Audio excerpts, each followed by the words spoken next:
Bom dia, Roberto. Bom dia, professor.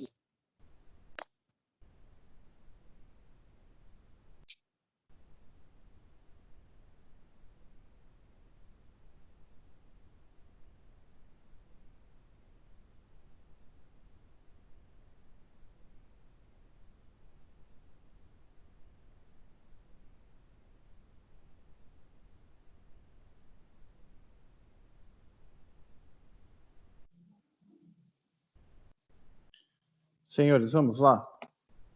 Todos me ouvem?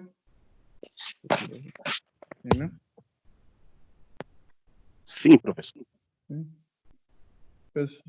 Pessoal, nós vamos... de vez em quando eu vou ter que parar, porque tem que ficar liberando aqui a entrada do pessoal na Leone Mariana.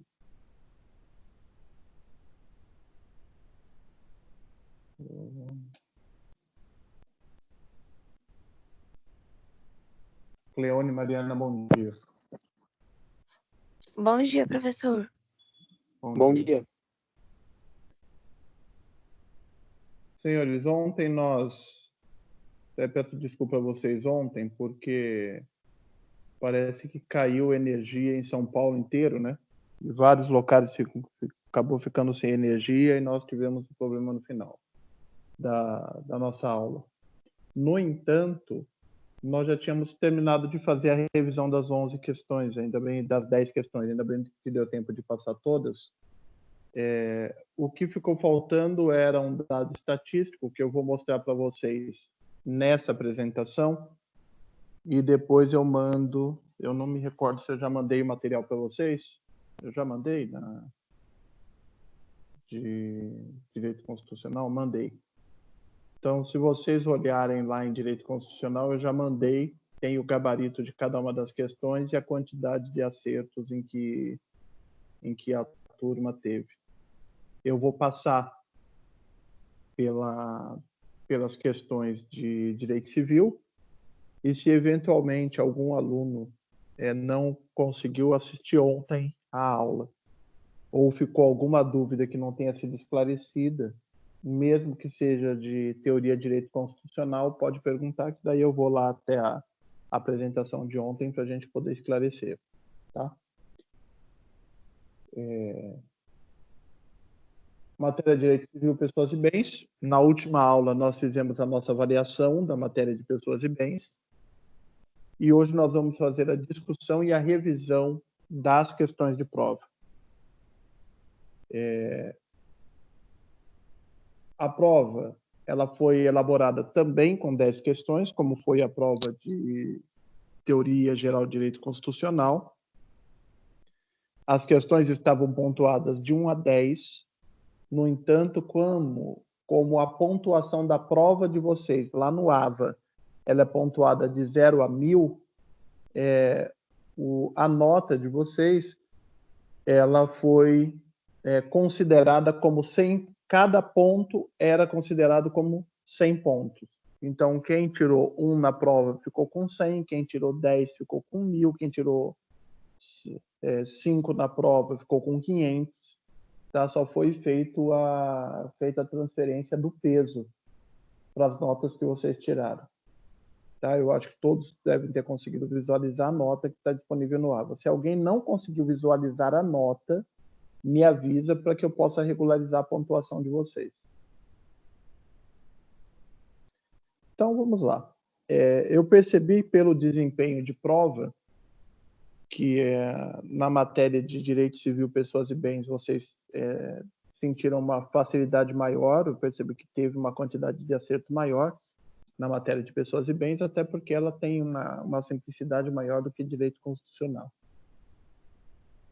Então, lá a questão número 1, ela era o nome de vocês, então, porque no sistema, cada campo de escrita que ele abre como uma questão, então a questão número 1 era o nome, mas ele não estava pontuando, mas era obrigatório ser preenchido.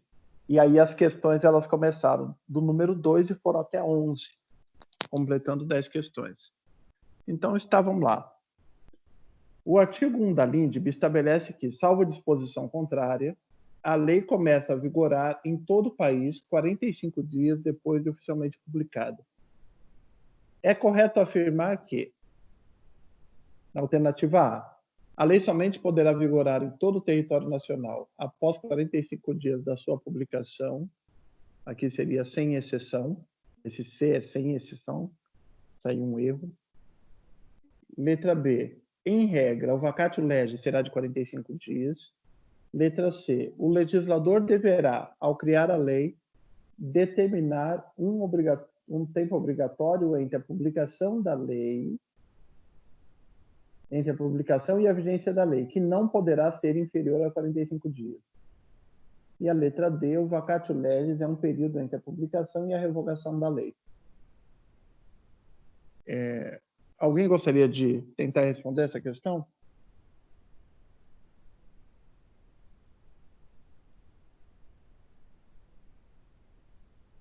Senhores? Professor, eu respondi a letra D. A D de dado. Isso. Tá. Mais alguém? Então, professor, É a Andressa, a número A, eu fiquei em dúvida nesse C, exceção. E aí eu acredito que eu respondi A. Entendi. Tá, peraí que eu já vou... Olha só, não existe qualquer tipo de exceção, não existe... existem exceções quando nós falamos em tempo de vacatio legis. A lei estabelece 45 dias, mas o legislador ele pode estabelecer tempo maior ou tempo menor. O que a lei estabelece é que, em regra, ele será de 45 dias. Mas ele comporta, eventualmente, que o legislador estabeleça outro prazo. Eu percebi que várias pessoas, Paula, tiveram dúvida a respeito da letra D, principalmente, e eu não tinha observado esse C aqui. Depois eu vou dar uma avaliada nele, tá, Andressa, para verificar se é caso de nós fazermos uma invalidação da questão.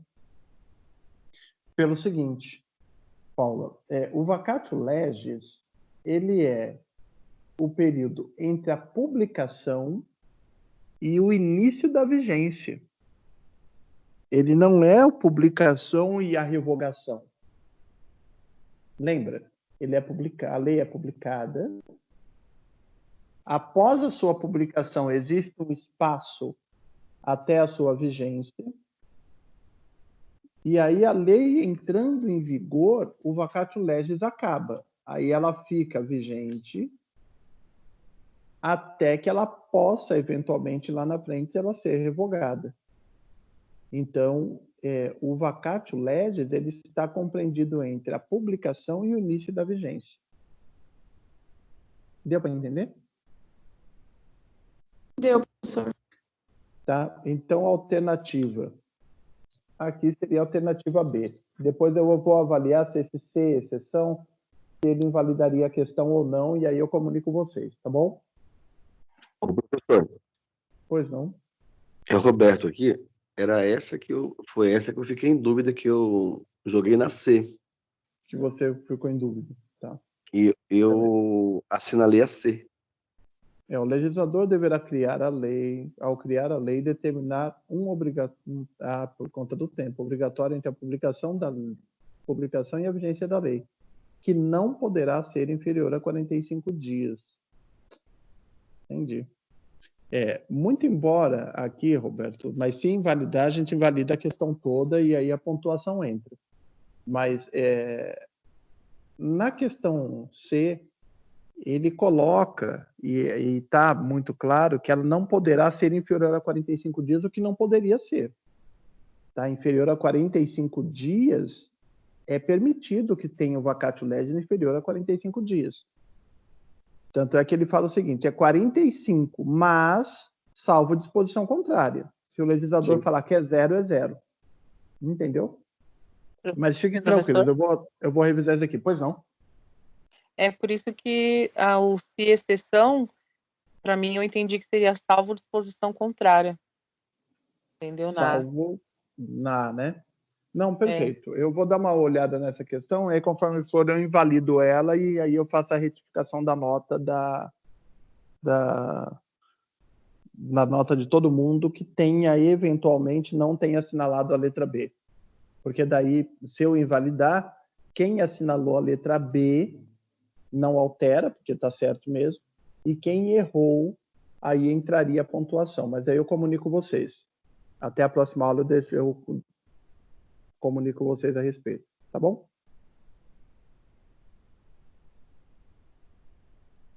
Podemos seguir? Tudo Sim. bem.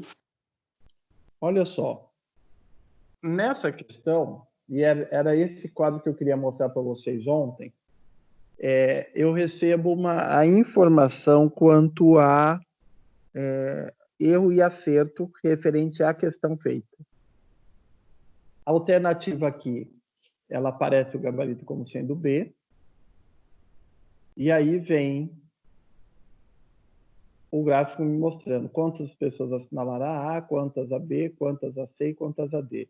Pode ser, então, que esse equilíbrio aqui essa quantidade de erros, ela deve estar representando aqui o erro ortográfico que deve ter conduzido vocês a engano. Tá bom? Vamos lá. Segundo dispositivos da LINDB, a revogação da lei poderá ocorrer A. Somente de forma expressa, somente de forma tácita, poderá ocorrer de forma tácita ou expressa, poderá ocorrer de forma tácita, desde que a lei revogadora determine expressamente. Alguém poderia? Eu fui de forma tácita e expressa, letra C. De forma tácita e expressa? Eu Leônio, também. Assim. quem foi? Paula? Isso. Qual Dá certo. que foi? A C também. Cleônio chegou a fazer? professor. Eu também, professora C. A Cheguei C. a fazer sim, professor. Foi a C também. A C. Essa questão aqui ela não tinha grande complexidade, né? A lei ela pode ser expressa ou tácita. O que poderia talvez dar alguma confusão fosse na letra D, mas a letra D ela fala que pode ocorrer de forma tácita desde que a revogadora determine expressamente. Então, se é tácito, não pode ser expresso. Então, o que sobraria para nós seria somente a letra C.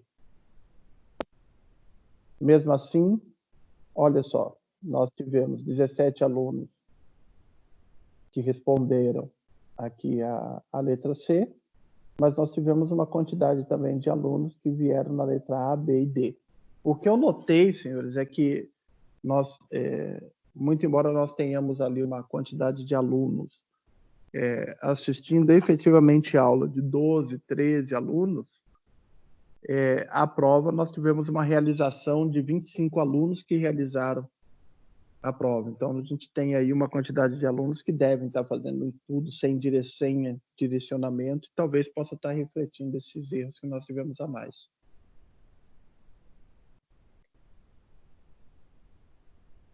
Questão número 4. Segundo disposições da LINDB, salvo disposição em contrário, a lei revogadora não se restaura por ter a lei revogada não se restaura por ter a lei revogadora perdido a vigência. Realizando a interpretação do texto legal, podemos afirmar: a LINDB não regulamenta os efeitos da lei revogadora. Sempre acontecerá o efeito repristinatório da norma jurídica. Em regra, a restauração da lei revogada dependerá da perda da vigência da lei revogadora. Ou a última, o efeito representatório será sempre uma exceção no direito brasileiro. Essa questão já era um pouco mais complexa, né, porque dependia dos senhores terem uma série de conceitos, e esses conceitos eles estavam não num trabalho, mas numa pesquisa que eu pedi para que vocês fizessem, lá no começo da disciplina. E alguém quer falar sobre essa questão?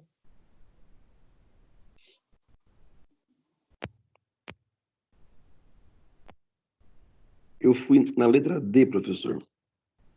do efeito sobre repressinatório. o efeito repristinatório será sempre uma exceção no direito brasileiro. Que realmente ele é uma exceção, mas aí depois eu fiquei, acho que eu errei essa daí, mas eu tentei relir a questão desse efeito, ainda que ele seja uma exceção, né? Tá? Ele se aplica, né? Então, como a lei afirma que não existirá o efeito repristinatório, ele fala, olha, a lei não se restaura pela lei revogadora ter perdido a vigência. Ele fala que não. Mas ele coloca salvo disposição contrária. Então, o efeito repristinatório, ele será uma exceção. Só quando tiver a observação que ele pode restaurar, porque, em regra, ele não restaura. Tá certo? Então, a letra D é a alternativa correta. Senhores, essa questão aqui é um pouco mais complexa. Alguém não entendeu ela? Professor, se eu não me engano, eu coloquei a letra C. Eu A não letra C? entendi mesmo. Eu fiquei, assim, umas 2 horas nessa questão. Tá, olha só. A gente precisa... Quem foi que falou? Eu, Mariana. Mariana, olha só. Primeiro a gente vai ter que ter uma compreensão clara do que é o efeito repristinatório. O efeito repristinatório é a possibilidade de uma lei que foi revogada, como a lei revogadora perdeu a vigência, ela poderia voltar para o mundo, a lei que estava revogada poderia voltar para o mundo jurídico? Então vamos tentar contextualizar isso. Eu tenho uma lei, que é a lei número 1. A lei número 1, ela é revogada expressamente pela lei número 2. Então nasceu a lei número 2 e revogou a lei número 1, certo? Uhum. Passado um tempo, a lei número 2, que revogou a 1, é revogada. A lei número 1, ela volta à vigência porque a lei que tinha revogado ela desapareceu? Não. Se ela voltar, nós vamos dizer que isso é um efeito repristinatório. Então vem a Lindbe e diz o seguinte: salvo disposição em contrário, o efeito repristinatório não vai existir. Ou seja, a lei revogada continuará revogada. Então, vamos ler agora. Sim. Agora eu consegui. Conseguiu? A resolução dessa questão aqui, ela é complexa porque vocês, para resolver a questão número 2, vocês tinham que ter uma compreensão muito clara do que é o efeito repristinatório. E aí, quando você chega à conclusão do que é o efeito repristinatório, que é o ressurgir da lei que já tinha sido revogada, aí você consegue chegar na resolução da questão. Por isso que a alternativa D, o efeito repristinatório, será sempre uma exceção no direito brasileiro. Ele não é regra. Então, professor, e foi só assim que eu consegui resolver isso aí, porque tem, eu acho, umas 2 correntes e tem corrente que pensa em contrário isso daí também, né? Então, tem uma corrente que ela pensa em contrário, mas ela acaba não prevalecendo, Roberto, pelo seguinte. Espera aí, só um minutinho. Só colocar o Kaique aqui para dentro da sala. Kaique, bom dia. Roberto, por que ela acaba não prevalecendo? Porque as correntes que surgem, elas podem fazer uma interpretação da lei.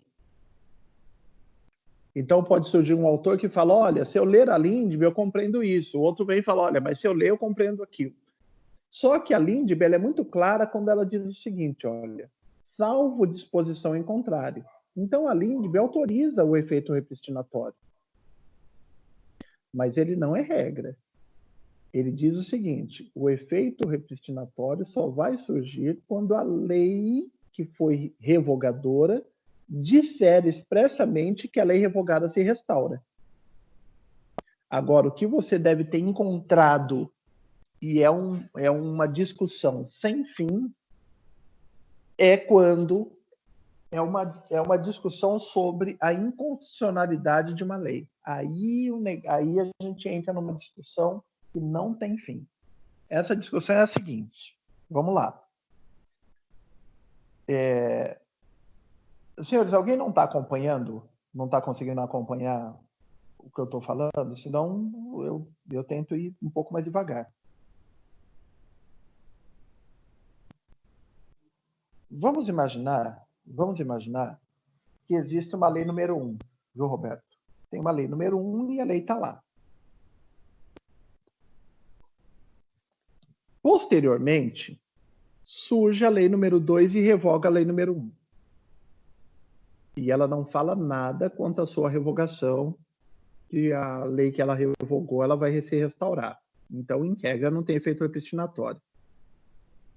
Posteriormente, chega no Supremo Tribunal Federal uma discussão sobre a inconstitucionalidade da lei revogadora, ou seja, ela está totalmente fora daquilo que a Constituição Federal determina, ou seja, ela não pode existir.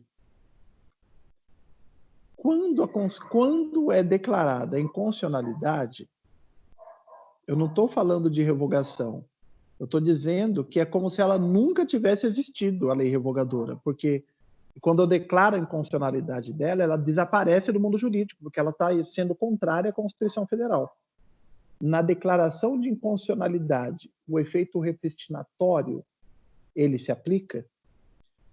Tem um julgamento feito, salvo engano, por Gilmar Mendes, que é um julgamento bastante interessante que ele faz, sobre o efeito repristinatório, mesmo não tendo disposição em contrário, quando a lei revogadora é declarada inconstitucional pela Suprema Corte. É como se ela não existisse. Se ela não existisse, ela não revogou ninguém. Então a lei anterior volta à vigência. Entendeu, Roberto? Sim, professor, entendi. Obrigado. Então, eu acho que o que você deve ter encontrado, e que é uma discussão grande de correntes, é essa discussão. Tá? Então, letra D, efeito repristinatório. Nessa questão, olha só, nós tivemos uma quantidade de erros muito grande, e aí, considerando que a quantidade de erros foi grande, eu vou pedir para que vocês anotem esse tema sobre efeito repristinatório, para vocês fazerem uma leitura, considerando que muitas pessoas erraram essa questão. Na verdade, nós tivemos só 4 acertos em relação a essa questão. Tá? Então, anotem esse gráfico aqui, eu estou mostrando para que vocês consigam verificar as maiores dificuldades para vocês fazerem revisão. E por que eu peço isso? Porque nós estamos analisando esses conteúdos agora, e esses conteúdos vocês só vão ver nesse semestre. E quando vocês se formarem, vocês vão ter que fazer provas na OAB, magistratura, onde vocês forem fazer sobre esses temas. Então, o momento de ver esses conteúdos é agora. Tá? Então, se puderem revisar, tiver um tempo, um espaço para revisar esses conteúdos de maior dificuldade. Tá? Vamos à próxima. O livro O Caso dos Exploradores de Caverna, escrito por Long e Fuller, traz em seu contexto, letra A, uma reflexão sobre as formas de interpretação das normas jurídicas para a realização da justiça, uma reflexão sobre a possibilidade do juiz deixar de julgar pelo conflito moral, uma reflexão sobre a necessidade ou possibilidade de implantação de pena de morte para a efetivação da justiça social, ou uma reflexão sobre os riscos que envolvem a atividade profissional de exploração de cavernas. Alguém gostaria? Eu coloquei A. Eu também Eu coloquei. coloquei. Coloquei A coloquei- também, professor. Todos colocaram A? Uma reflexão sobre as formas de interpretação da norma jurídica para a realização da justiça. E aí eu tive uma grata surpresa que todos acertaram. Isso me fez crer que todos leram o livro. Então, senhores, fiquem sempre atentos. Quando eu pedir algum trabalho, eu pedir algum livro fora do conteúdo, ele vai ser inserido dentro de prova.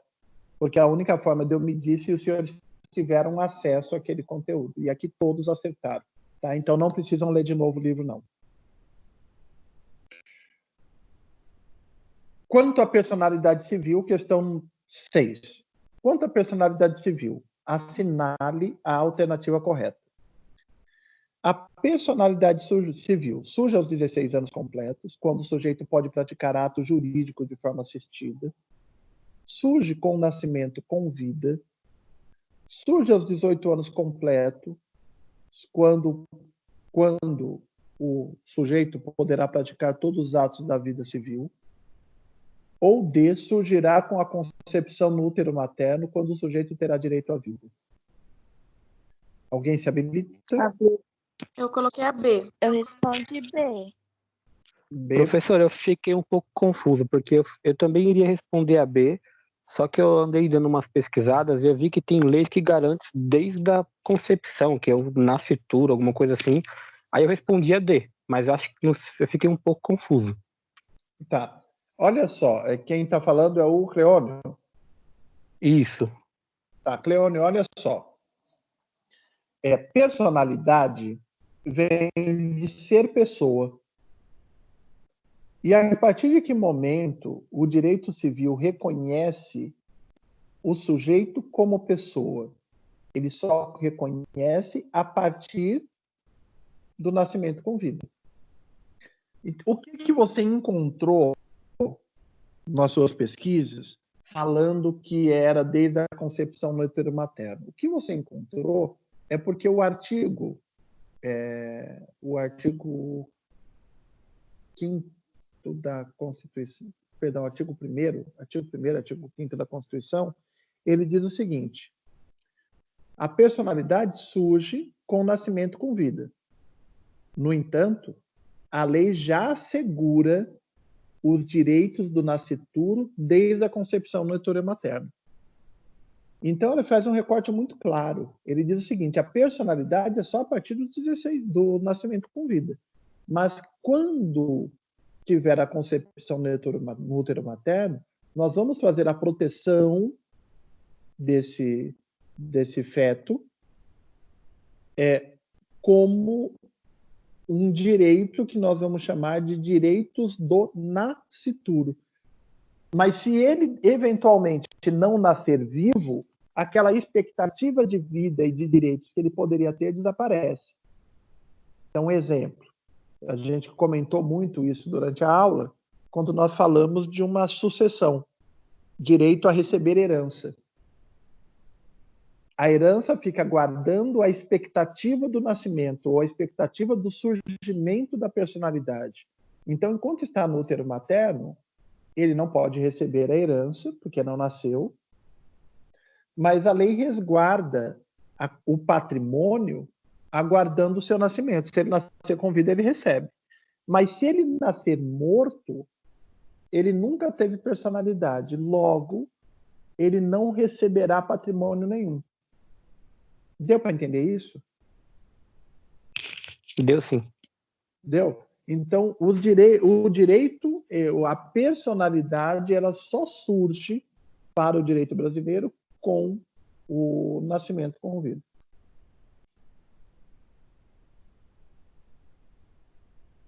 Só um minutinho, deixa eu só voltar aqui. Letra B. E aí nós tivemos uma quantidade de acertos na letra B, e aí 3 alunos assinalaram a concepção do útero materno. E aí, possivelmente, Cleônio, por conta dessa confusão, acreditando que o direito do nascituro já era personalidade, quando não é. Ela só é uma proteção da pessoa na vida intrauterina. 7. É um conjunto de pessoas ou uma destinação patrimonial para adquirir, exercer direitos e contrair obrigações. Trata-se do conceito de pessoa física, pessoa natural, pessoa jurídica de direito público. Alguém arrisca? Eu Eu coloquei respondi pessoa B, jurídica. professor. Não entendi. Eu respondi C. C. Pessoa Quem mais ia jurídica. falar?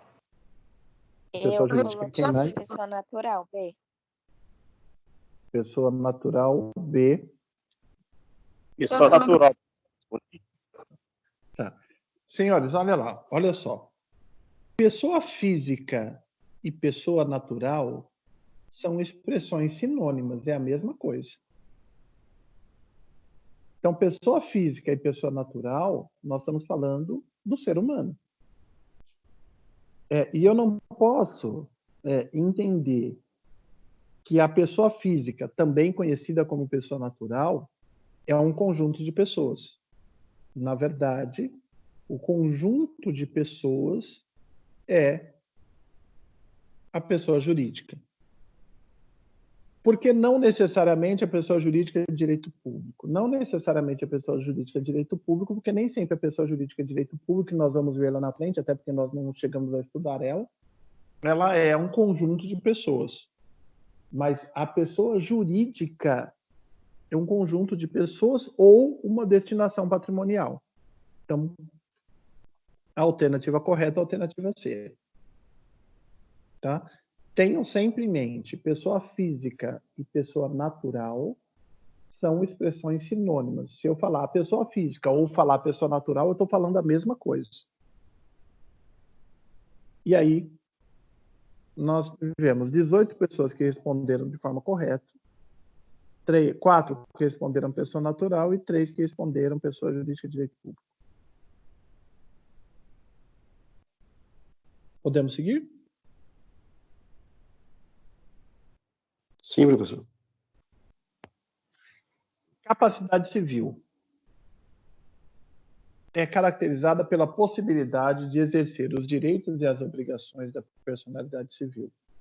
Assim, o sujeito que aos 16 anos completos se casar adquirirá a capacidade civil, mas se ocorrer o divórcio antes dele completar 18 anos, assinale a alternativa correta. Então, ele tinha 16 anos, ele se casou, com 17 anos, decidiu se divorciar. E aí vem agora as alternativas. Permanecerá capaz, pois a capacidade civil adquirida não poderá ser revertida. Considerando que deixará de ser casado, perderá a capacidade civil, mas manterá a capacidade penal que ele antecipou. Letra C, retornará à incapacidade. Letra D, retornará à incapacidade relativa civil. Alguém? Professor, eu coloquei a letra A. Eu também vou. Tá, professor. Permanecerá capaz, pois a capacidade. Letra A, mais alguém? Eu fui de A também, Roberto. Roberto. Kaique.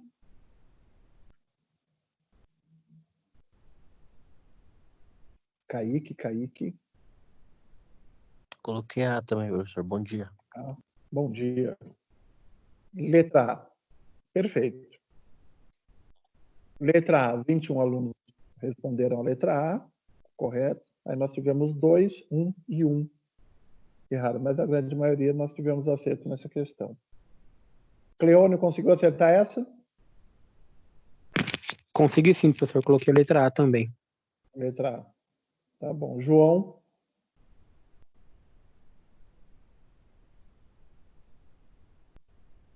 João?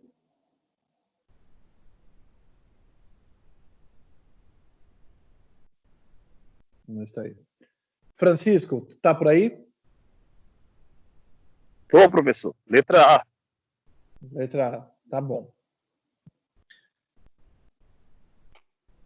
Tawane, vamos tentar responder essa daqui, olha.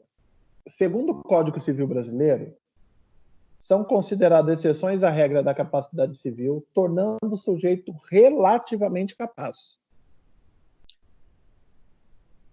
Plenamente. O sujeito é relativamente capaz. Aí ele se tornará plenamente capaz quando ocorrer casamento, emancipação e gravidez, gravidez prematura, colação de grau e casamento.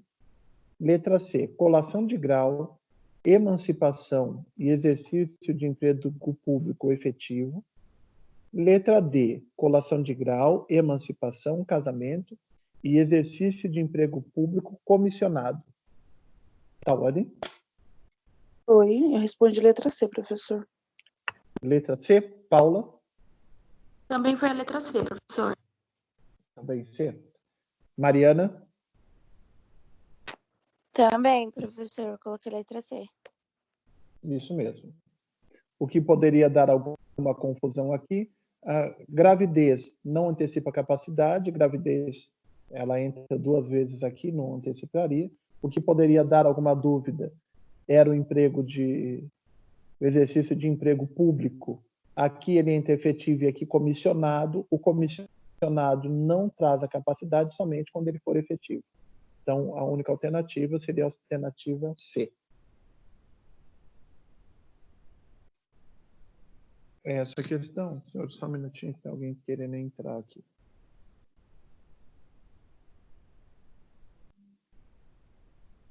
Marcos.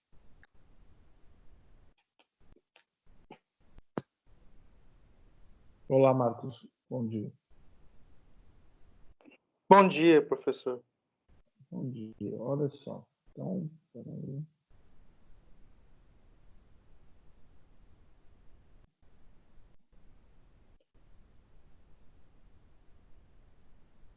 Questão 10. A morte simultânea estabelece que, se 2 ou mais pessoas morrerem no mesmo momento, denomina-se alternativa A, comoriência, desde que a morte seja no mesmo momento e no mesmo local. Letra B, comoriência, caracterizando pela morte no mesmo momento, podendo ainda ser em locais distintos.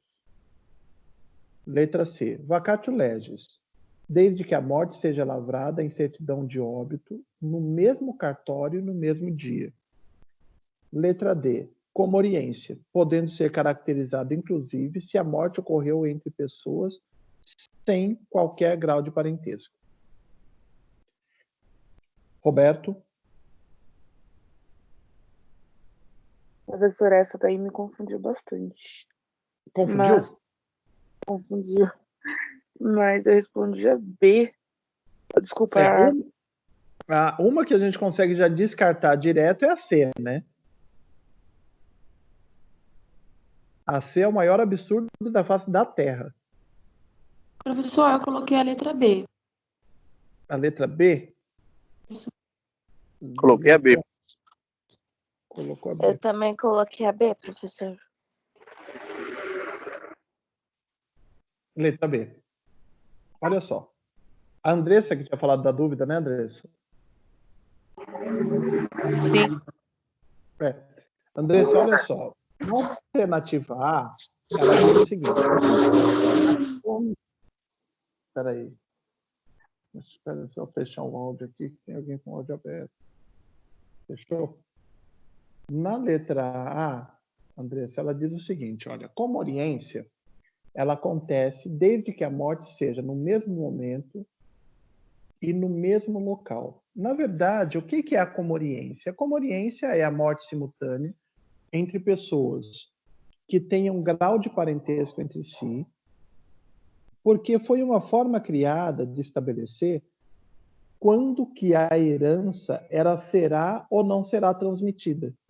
E aí vem a lei e fala, olha, quando pessoas da mesma família morrerem no mesmo momento, e a gente não puder determinar quem morreu primeiro e quem morreu depois, não haverá transmissão patrimonial ou sucessão de herança entre eles, porque nós não temos como definir quem morreu primeiro.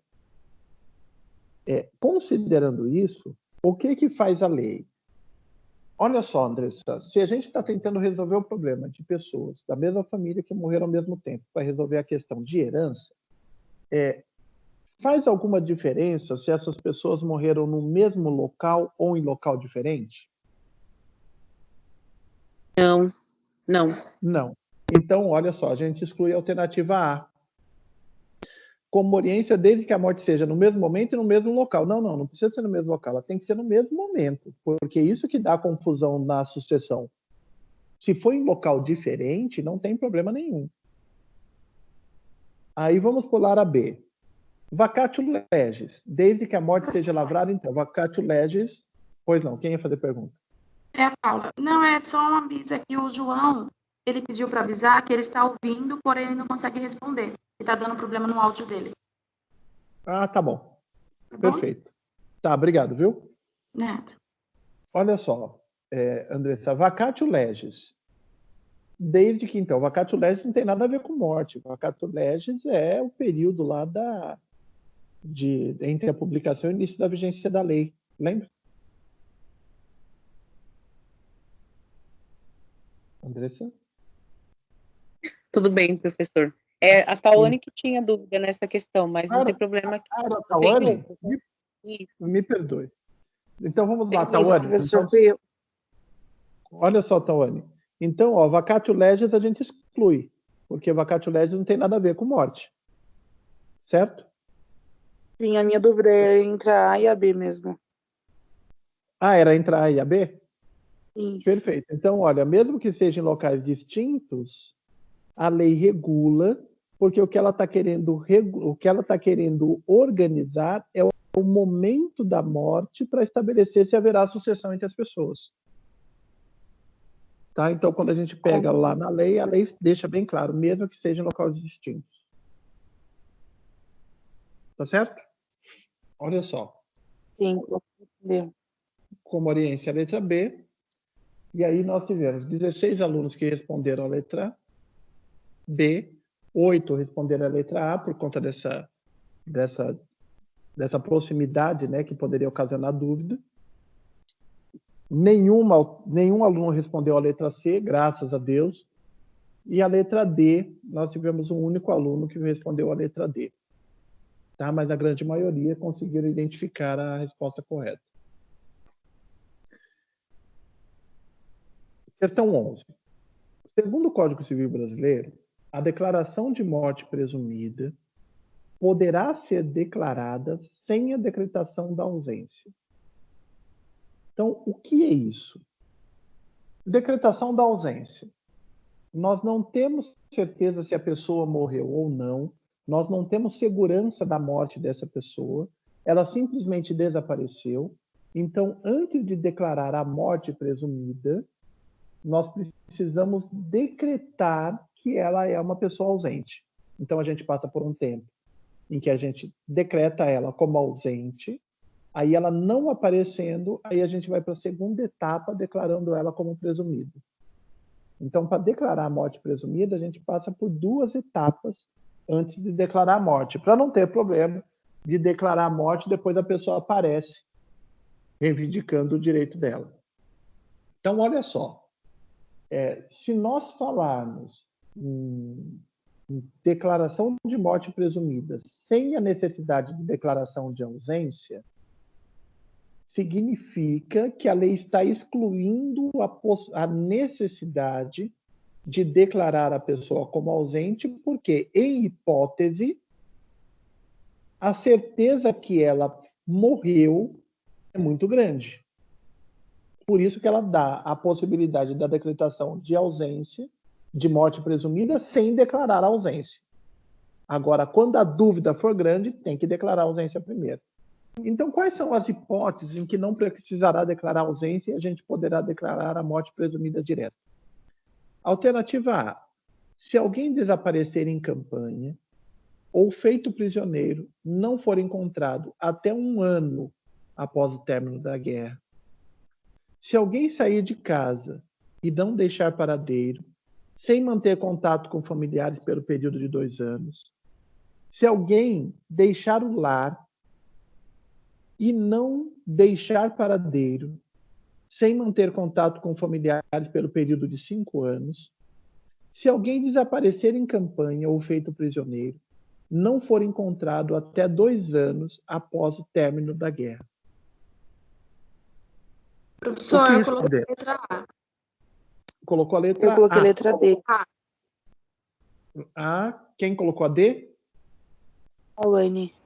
Roberto também. É o Roberto também. Eu coloquei A. Andressa D. Eu também, professor, coloquei a D. Colocou a D. Olha só, a B e a C a gente descarta direto, porque se a pessoa saiu de casa e saiu andando pela rua e ela não votou, não deixou o paradeiro, não falou com mais ninguém, a gente não pode decretar a morte dela só por ela ter saído. Nós não temos sequer segurança de que essa pessoa pode ter falecido. Ela pode estar andando por aí. E existem muitas pessoas nas condições descritas na letra B e na letra C. Tá certo? Então, a B e a C a gente descarta, porque uma morte presumida nessa situação teria que ter ausência primeiro.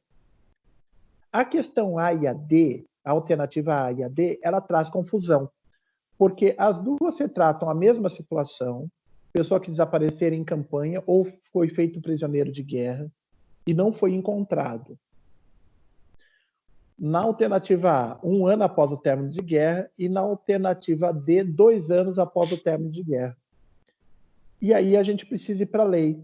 E a lei, ela diz o seguinte, são 2 anos após o término da guerra. Tá? Então, terminada a guerra, 2 anos, a pessoa tinha sido feita prisioneira, ou estava em campanha no período de guerra, e ela não foi encontrada, aí a morte poderá ser decretada. E trouxe confusão, porque a única coisa que eu fiz foi alterar a quantidade de anos ali. Olha só, nós tivemos uma alternativa A e nós tivemos 24 alunos que assinalaram a alternativa D, que seria a alternativa correta. Tá certo? Senhores, então nós temos a questão número 1, que eu vou ter que fazer a revisão dela, e se ela for invalidada, entrará a pontuação para os senhores. E as demais, ficou alguma dúvida em relação às demais questões? Não, senhor. Não, senhor. Não. Em relação... Ontem nós tivemos em direito constitucional, eu ia finalizar, não deu tempo de verificar se alguém tinha alguma dúvida sobre a revisão de direito constitucional. E aí eu vou só colocar ela aqui para verificar. Se alguém tiver alguma dúvida que não tenha dado tempo de responder ontem, eu já falo dela hoje para vocês. Espera aí só um minutinho.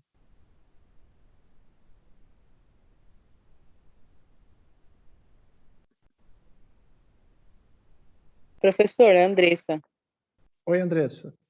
em relação ao direito civil ainda, eu queria perguntar, mas pode ser que sirva para as duas. Como que eles aprovam uma lei que é considerada inconstitucional? Assim, me passou pela cabeça. Andressa, o que acontece com a lei quando ela é declarada, que ela acaba sendo declarada inconstitucional? Quem é responsável, Andressa, e nós chegamos a passar por isso, quem é responsável por criar a lei? Lembra? Sim. Qual poder que é? Legislativo. Legislativo. Quem é responsável por julgar? Responsabilidade por julgar é do Supremo Tribunal Federal. Então, é possível que o Legislativo, no exercício da sua atividade de criar leis, crie leis atentando-se a uma interpretação. Quando a lei entra em vigência e no dia a dia a gente começa a ver a aplicação da lei, a gente percebe que ela gerou um efeito que o Legislativo não imaginava, que seria o efeito social da norma. Então, ela pode ser por uma desatenção ou por uma não visão da amplitude de qual efeito ela poderia dar na sociedade, porque quando o legislativo cria uma lei, ele cria uma lei objetivando determinado efeito, mas aquela lei não entrou em vigor. Ele imagina o que vai acontecer quando aquela lei entrar. Quando a lei cai no meio da sociedade, eles percebem que aquela lei está conflitando com algum mandamento constitucional. É o momento em que a Suprema Corte, que é o STF, o que é o Supremo Tribunal Federal?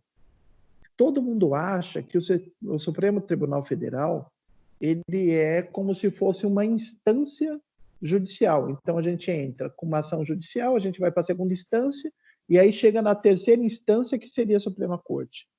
A Suprema Corte ela não é instância. A Suprema Corte ela é uma corte de exceção. Então, vocês vão perceber, quando vocês começarem a atuar no mundo jurídico, vocês conseguem discutir processos no STF toda vez que esse processo que vocês queiram discutir ferir a Constituição Federal. Feriu a Constituição? Feriu. Então, chega na Suprema Corte. Então, nós dizemos dentro do direito que a Suprema Corte é o grande guardião da Constituição. Tudo que esbarrar na Constituição, ou ferir a Constituição, a Suprema Corte entra. Então, muitas vezes, o STF vê o legislativo criando uma lei, mas ele não pode intervir, porque o legislativo tem autonomia para criar. E ele tem que ficar quieto assistindo. Quando a lei entra em aplicação, algum jurista pode discutir essa lei. É o momento em que ela chega no STF e o STF vai analisar se ela é constitucional ou se ela não é constitucional. Tá certo? Eu me preocupo muito. Deu para entender, Anderson? Deu para entender. É muito uma questão interpretativa. Eu acho que vocês já devem ter percebido, eu não gosto muito de discussão política na minha aula, eu não gosto. As discussões, elas são apolíticas, mas nós temos algumas questões que acontecem na sociedade que nos permitem refletir. Vamos imaginar, vocês estão assistindo o que está acontecendo em relação ao ex-ministro da Justiça, Sérgio Moro, que ele sai e ele faz uma série de acusações em relação ao comportamento do representante do Executivo, presidente da República. Estão acompanhando isso de perto, né? E, segundo ele, o que ele alega? Ele alega no depoimento dele, quando ele sai no discurso dele, que ele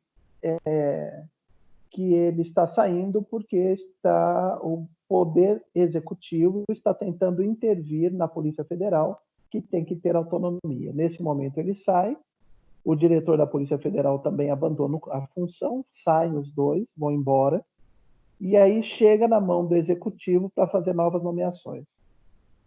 Vem o Executivo e fala, olha, eu vou nomear.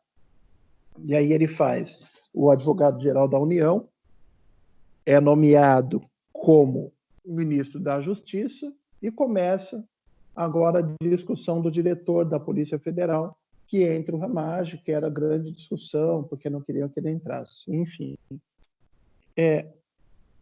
Quando começa essa discussão, começa a bater na Suprema Corte, agora entrando no STF, uma discussão de que o delegado que está assumindo não pode assumir, porque ele foi a principal motivação para que o ministro pedisse demissão, porque ele é uma forma de intervir na Polícia Federal. É a discussão que se vem. E aí começa a chegar uma série de ações judiciais agora no Supremo Tribunal Federal. Senhores, sem discutirmos questões de ordem política, convicção político-partidária, olhando simplesmente o direito constitucional. Vocês conseguem visualizar qual que seria a grande possibilidade de decisão do Poder Judiciário? Ele impediria esse delegado de assumir a diretoria da Polícia Federal ou ele não admitiria? Professor, é o Roberto falando aqui. Eu acho que por ser prerrogativa do presidente da República, até preconizado em lei específica para essa nomeação, eu acho que não, independente da proximidade com os filhos do presidente. Agora, uma coisa, isso aí é a teoria. Agora, na prática, eu acho que se houver ingerência mesmo da Polícia Federal, do novo diretor, aí sim, motivado também por algum pedido junto ao Supremo, aí o Supremo pode intervir, eu acho, né? Então, ele poderia intervir, na sua forma de ver, não poderia ter a intervenção quanto a essa nomeação nesse momento. Isso mesmo. Professor, já acho que nesse momento poderia ter intervenção pela questão da denúncia. Mas olha só, Andressa, é a Andressa que falou? Oi, Andressa. Antes de eu acabar te sacrificando de novo. Olha só, Andressa. O que existiu, Andressa, é uma denúncia que foi para a Suprema Corte mandou instaurar a investigação, tá certo? Enquanto está em investigação, mas ele mostrou o celular, então, a gente não vai discutir isso agora. Tudo isso precisa estar provado. Enquanto está em investigação, não tem nada provado, tá certo? Se não está nada provado, nós poderíamos tirar prerrogativa de um dos poderes da República. Não falo de presidente, eu falo de um dos poderes, que é uma prerrogativa do Poder Executivo de nomear, por conta de uma investigação que ainda não provou nada. Entendeu? A investigação, a primeira investigação, ela ainda não chegou a ponto nenhum. Talvez caia aí dentro do que o Roberto está falando, que se a investigação chegar à conclusão de que ali há crime, aí o Poder Judiciário tem que intervir e parar tudo. Foi mais ou menos o que aconteceu quando teve a nomeação repentina de Luiz Inácio Lula da Silva como ministro. Lembram-se dessa história? Estavam preocupados de que Sérgio Moro, na época juiz federal de Curitiba, decretasse a prisão de Luiz Inácio Lula da Silva.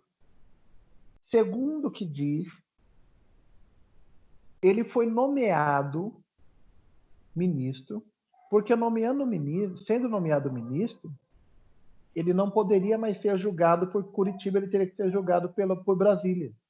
E aí Sérgio Moro ficaria impedido de julgá-lo. Olha só, é prerrogativa do Executivo nomear ministro? É prerrogativa. Alguém pode intervir? Ninguém pode intervir. Mas quando perceber que faz de forma ardilosa, como tentando forjar ou tentando fraudar algum processo legal, aí sim o Poder Judiciário pode intervir. Mas enquanto não ficar demonstrado que foi algum tipo de manobra, o Poder Judiciário ficaria impedido de ingressar. Paula. Tá aí? Paula, você acha que... vamos imaginar que realmente o que se fala, se ficar provado, realmente é um absurdo. Mas você acha que se a Suprema Corte, nesse momento, ela intervir e proibir o Executivo de nomear o diretor da Polícia Federal, uma vez que é prerrogativa dele, teria uma interferência de um poder republicano no outro poder republicano?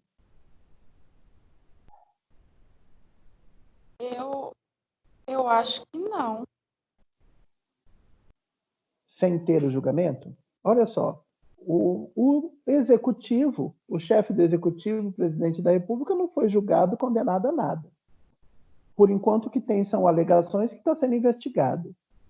Então, os poderes republicanos continuam, cada um com as suas competências. Prerrogativa do chefe do executivo nomear o diretor da Polícia Federal, o ministro da Justiça e, consequentemente, o diretor da Polícia Federal.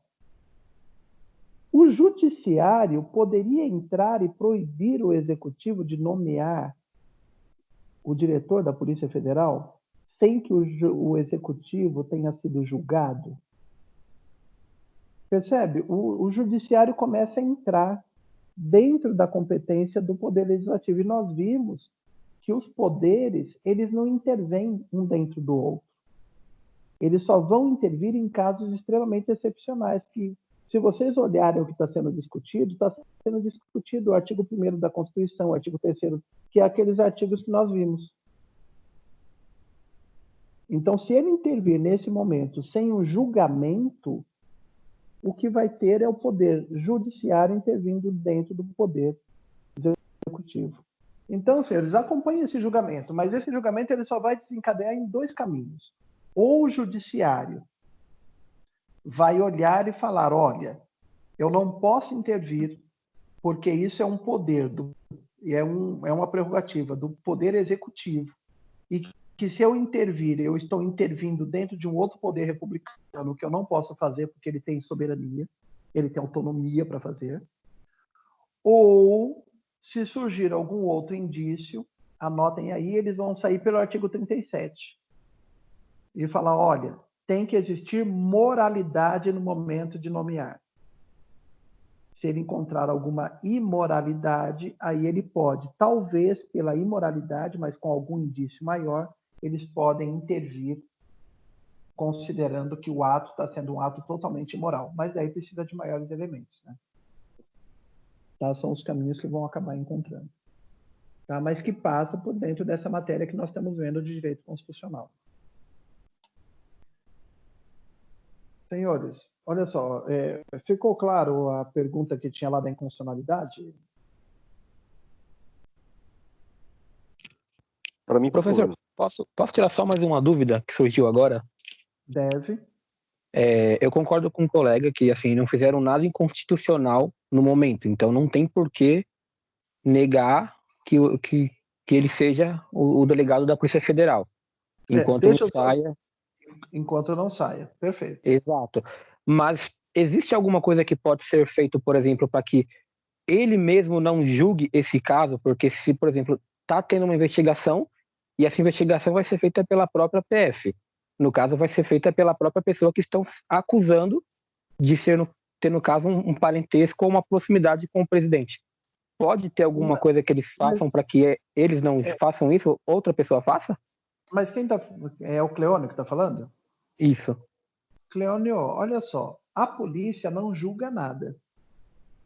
Mas ela vai investigar. Ela vai investigar sob a supervisão do STF. Ah, tá. Então, não sei se você viu, o decano do STF, ministro Mello, Celso de Mello, ele é o presidente do inquérito. E ele pede para a Polícia Federal investigar. A Polícia Federal investiga e ele deu prazo de 60 dias. Entrega para ele. Ele vai olhar. Se ele entender que não está em ordem, ele devolve para a polícia e manda refazer. Então, ele é o fiscal. Agora, o que nós não podemos fazer é assim. Ou nós, Marcos, eu não vejo muito sentido se a gente começar a esvaziar os poderes de tomar decisão, ou nós chegamos à conclusão de que existe um crime e nós afastamos imediatamente o diretor e tomamos pé desse segmento para poder estancar a prática criminal, ou não existe crime e a pessoa tem que exercer com plenitude os poderes dela. Não precisa muito. Se você chegar, vocês estavam um pouco fora do mundo jurídico, mas alguns bastante envolvidos. Quem foi Joaquim Barbosa? A gente até brinca dentro do mundo jurídico, porque Joaquim Barbosa foi um ministro do STF, não sei se vocês se lembram dele, extremamente duro, as decisões dele eram decisões duríssimas, principalmente quando falava em crime. Ele foi nomeado por quem? Ele foi nomeado na gestão do Lula, e aí todo mundo olha e fala, olha, um ministro nomeado na gestão do Lula, ele vai proteger. Mas se você olhar na história das decisões, o ministro Joaquim Barbosa, as decisões mais duras em relação ao governo Lula foi dada por ele. Foi ele que acabou dando decisões judiciais que posteriormente culminou na prisão de uma série de pessoas vinculadas à linha partidária.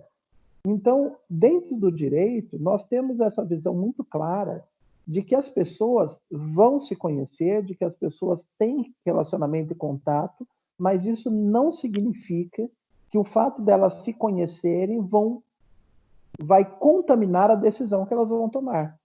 Então, hoje vocês estão aqui estudando direito.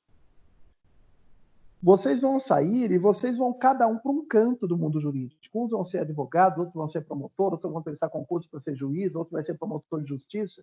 Pode ser que amanhã eu, velho já, enfraquecido, lá na frente, no alto da minha função, eu chegue para fazer uma defesa criminal. E eu vou entrar dentro de uma sala de audiência para fazer uma defesa de um delinquente, de um sujeito que praticou um crime bárbaro. E pode ser, viu, Cleônio, que lá do outro lado da mesa, como promotor de justiça, fazendo a acusação e tentando prender a pessoa, esteja você como promotor de justiça. Você não tenha dúvidas que quando eu entrar na sala, eu vou ficar muito contente de te ver. Você vai ficar muito contente de ver, nós vamos tomar café, nós vamos bater papo, nós vamos lembrar da época de faculdade, da época da pandemia em que nós tivemos aulas online. Mas isso significa, Cleônio, que por eu ter sido seu professor e você me conhecer, você vai beneficiar o meu cliente para que ele seja libertado? Não. Mas você querer a prisão com a pena máxima do meu cliente, significa que você não é meu amigo?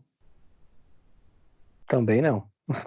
Você percebe? O direito, não tenha dúvidas de que vocês que estão aqui na região, o risco de nós nos encontrarmos aqui pelos fóruns da região defendendo interesses contrários é muito grande. Mas o fato de nós termos, de eu conhecer, de eu ser seu padrinho de casamento, ou eu ir na sua casa, ou eu ter muita amizade de ter sido seu professor, não para o direito isso. Não necessariamente isso contamina os atos praticados. Nós estamos fazendo aqui uma fala jurídica. Não confundam isso com fala de partidária, político-partidária, que não tem nada a ver. Tá? As minhas convicções políticas são outras questões. Agora, dentro do direito, o direito ele não trabalha com probabilidades, ele trabalha com prática. O crime, não existe crime enquanto ele está na fase intelectiva. Eu posso estar atravessando uma fase de dificuldade financeira, passar em frente ao banco e falar, caramba, eu podia explodir o caixa eletrônico, e pensar isso, e pegar todo o dinheiro que resolveria a minha vida. Mas isso não é crime. Eu pensei e fui embora. Agora, no momento que eu entrar, instalar a bomba lá dentro, aí o crime se pratica. Então, o fato de eu ter falado para o Cleônio, estou com dificuldade financeira, preciso assaltar um banco, brincando, isso por si só não caracteriza crime. Isso não quer dizer que as pessoas podem me prender porque um dia eu pensei em entrar no banco para assaltar. Sendo que eu nunca fiz isso. Deu para perceber a diferença? O professor? Pois não. Eu queria fazer até um adendo aqui, né? Essa questão aí da Polícia Federal. O ministro Celso de Mello, ele ainda condicionou a permanência dos delegados, né, que ensejaram o princípio dessa investigação antes da demissão do Valeixo, a permanecerem na investigação. Quer dizer, não essa pode... daí foi uma cautela do ministro Alexandre, né? Foi dele, quando né? ele viu do Alexandre, quando ele viu que poderia, tava um burburinho de que podia ter influência, o que ele fez? Ele só entrou e falou: olha, eu recomendo que eles não sejam afastados. Muito embora. Por quê? Porque ele preside aqueles inquéritos. Então, existem alguns inquéritos presididos por Alexandre de Moraes e existem alguns inquéritos, e esse agora que está presidido por Celso de Mello. Mas aquele inquérito presidido pelo Alexandre de Moraes, quando ele viu que todo o movimento era para mexer nos inquéritos que ele está cuidando, ele, como presidente dos inquéritos, ele já falou: olha, eu recomendo que não mexa nesses delegados aqui, como garantia de que todo esse movimento não vai contaminar aquilo que eles estão querendo, que é o inquérito que está na mão dele. Entendeu? Foi uma cautela tomada por ele. E quanto à denúncia do procurador, o senhor não entendeu ela? Eu achei que foi um tiro que saiu pela culatra, porque eu acho que ele quer saber mais se o Moro possui as provas, né, mesmo, porque quando ele cita ali que se o Moro não possui as provas, ele entra no crime de denunciação caluniosa, né, acho que é de 2-8, né, esse crime, e o Celso de Mello não faz nenhuma menção a isso. Não, mas eu percebi que o Arias, ele foi tendencioso na denúncia. Não. Mas ali ele não fez menção no julgamento dele pela natureza do crime. Existem alguns crimes que eles são condicionados à representação, que são crimes de natureza privada, em que a autoridade pública não pode de forma direta sem que o particular comunique. Então ali foi mais pela natureza do crime que Celso de Mello não comentou na decisão dele, nem poderia, porque ela não é de natureza pública. Ela não é incondicionada. Ali foi, na verdade, um erro técnico que foi cometido e aí não seguiu para frente nesse ponto. Entendeu? Mas, senhores, olha só, vamos lá. Então, retomando aqui, quando a gente, no direito constitucional, nós vimos as questões de direito constitucional, eu vou passar um pouco mais rápido, porque nós já passamos por ele, para vocês.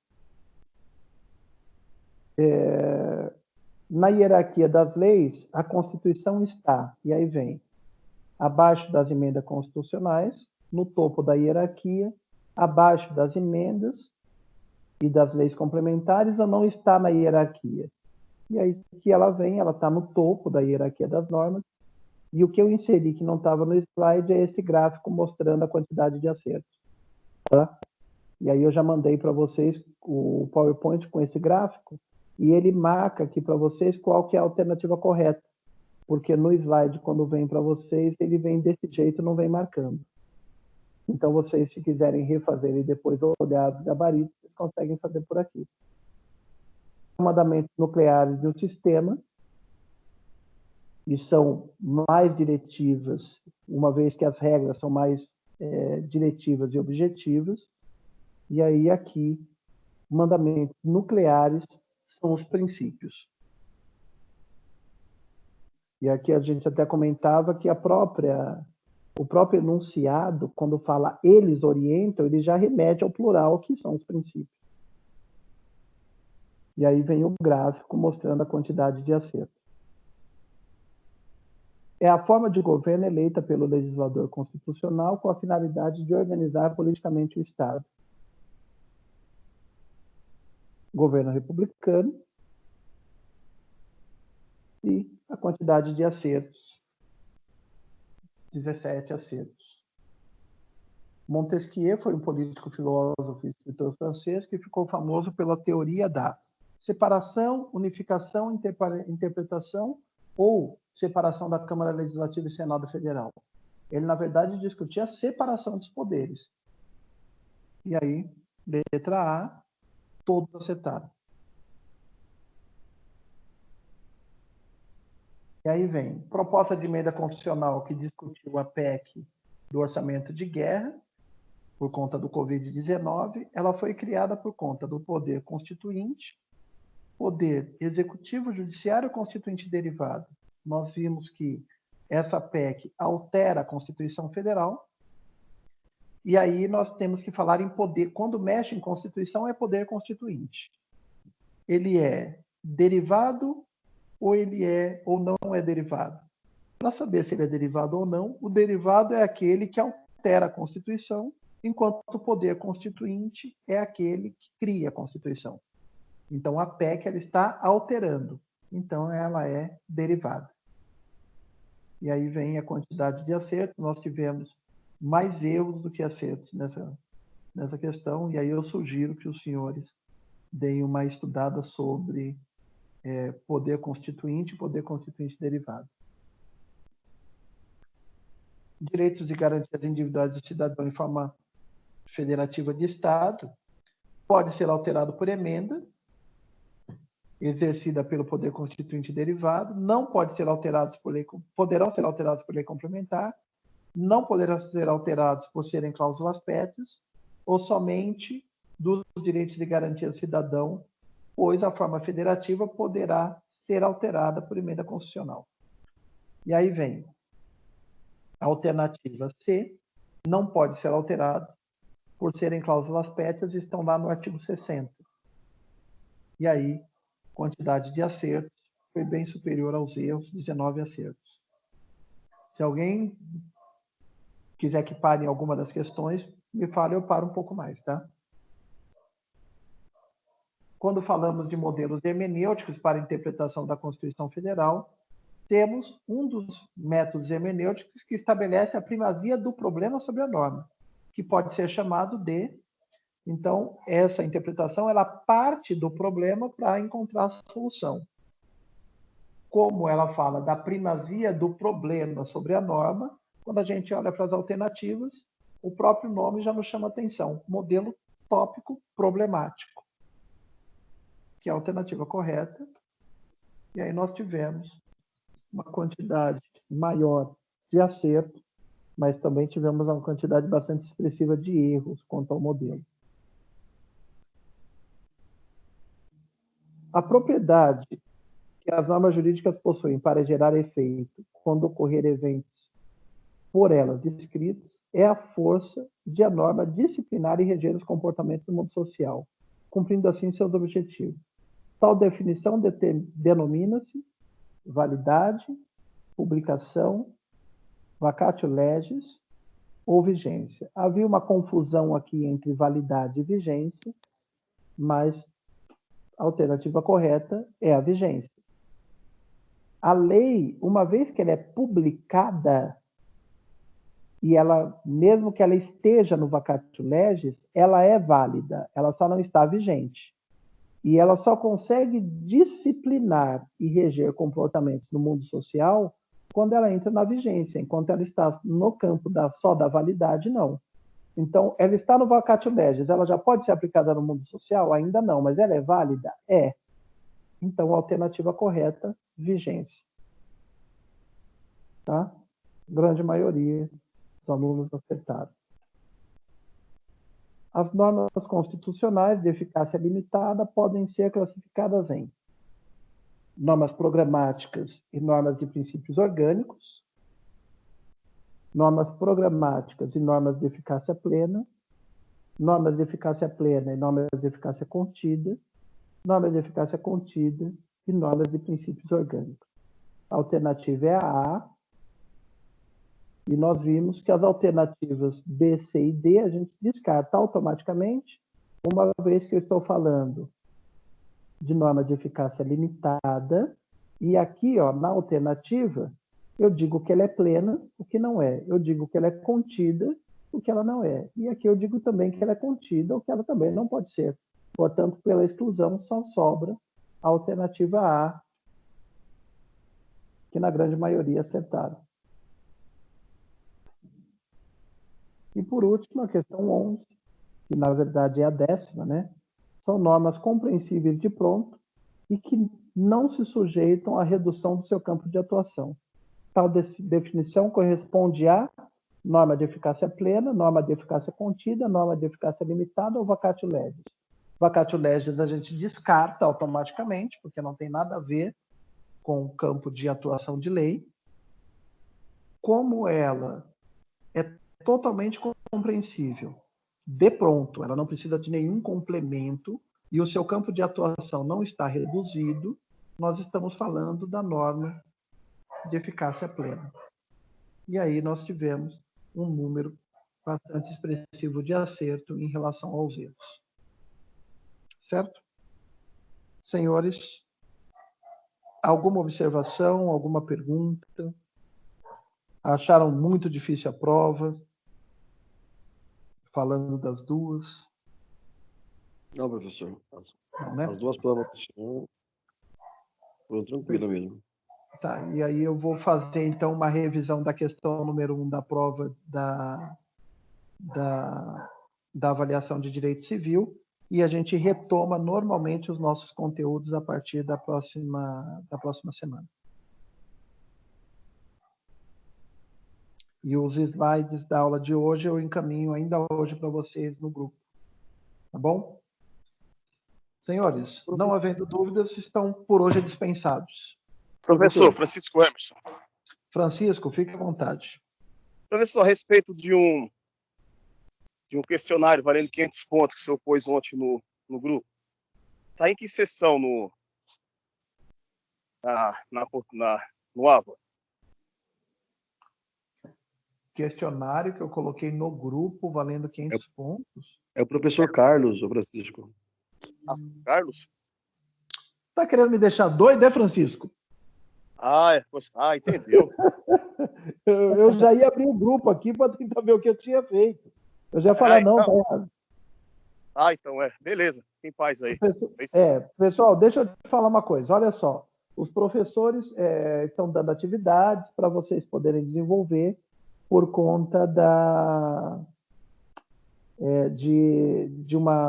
de um trabalho que pode valer até 500 pontos. Eu não vou dar esse trabalho. Por que eu não vou dar? Porque eu já tenho trabalhos feitos por vocês. Eu vou avaliar aqueles trabalhos. Então, aqueles trabalhos é que vão pontuar esses 500 pontos correspondentes aos trabalhos que os professores estão dando na minha matéria. Então, aí os senhores têm mais espaço para continuar fazendo leitura e desenvolvendo atividades no AVA. Tá bom?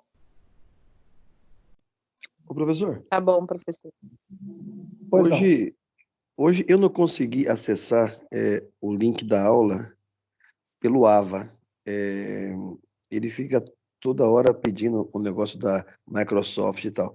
Agora, eu acho que ele tem que ser atualizado no AVA, porque o do professor Carlos, ele é um link enorme, tal como esse que o senhor coloca aqui pelo celular, e o dele parece que é um link permanente. Será que tinha como o senhor atualizar esse link para a gente no AVA? Eu atualizo, mas o link não mudou, viu, Roberto?